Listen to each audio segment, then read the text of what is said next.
మరి ఈ విధమైన పరిస్థితుల్లో అందరూ కూడా పనులు చేస్తున్నారు. మరి మరొకసారి జ్ఞప్తి తెచ్చుకొని మీరు డేట్ ఇవ్వండి, నేను ఆ డేటుకు రెడీ. కలియుగ దైవానికి తెలంగాణ తిరుమల దేవతానికి వస్తూ ఉన్నా. నేను అప్పుడు ఇప్పుడు ఎప్పుడు కూడా మరి రెడీ ఉన్నా.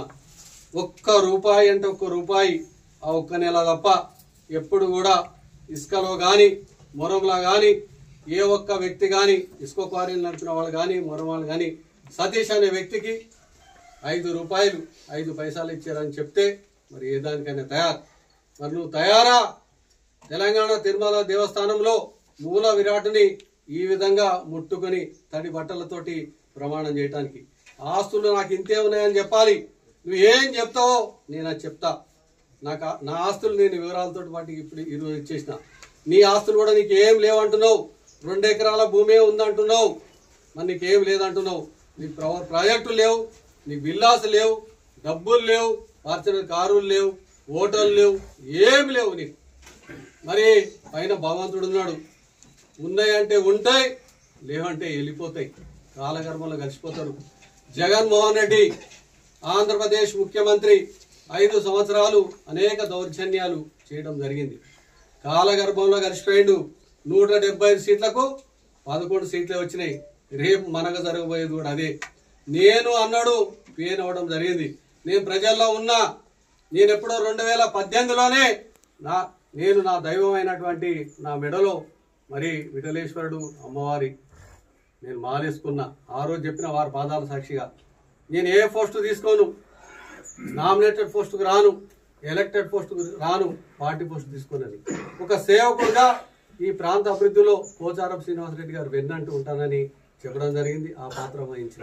మరి నేను ఈరోజు బయటకు ఎందుకు వెళ్ళిపోయినా కారణం మీకు తెలియదా? నాకు ఈరోజు పోచారం శ్రీనివాసరెడ్డి గారు ఎప్పుడు కూడా నా మీద అసభ్యంగా మాట్లాడలేదు. 30 సంవత్సరాలు మా ప్రయాణంలో నన్ను ఏమనలే. నీకు నాకు ఎన్నిసార్లు వైరాలు జరిగినాయి మరి నీకు తెలుసు.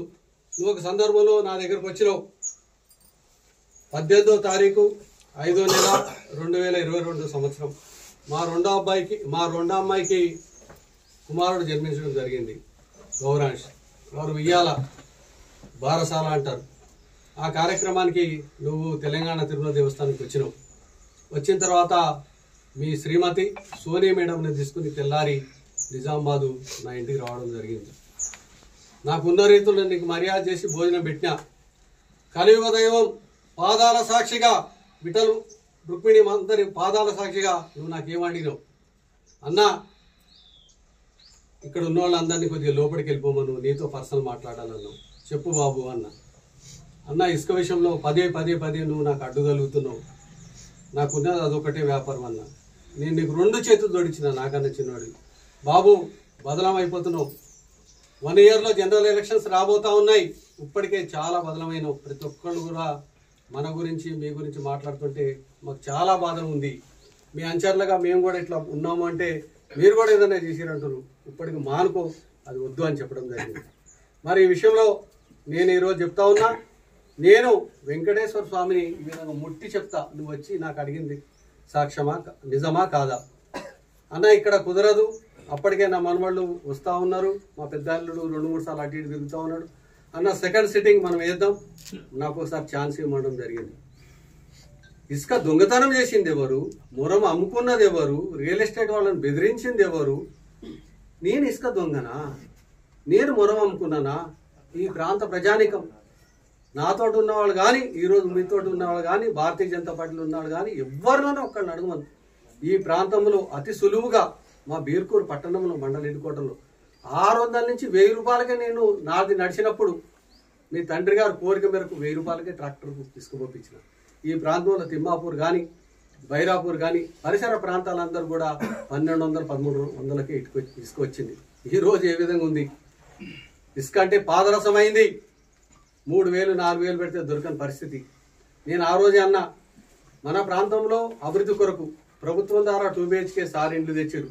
కొంతమంది సొంతగా ఇల్లు నిర్మాణం చేసుకుంటారు, పుట్టాలు వేసుకుంటారు, కాంపౌండ్ వాళ్ళు కట్టుకుంటున్నారు.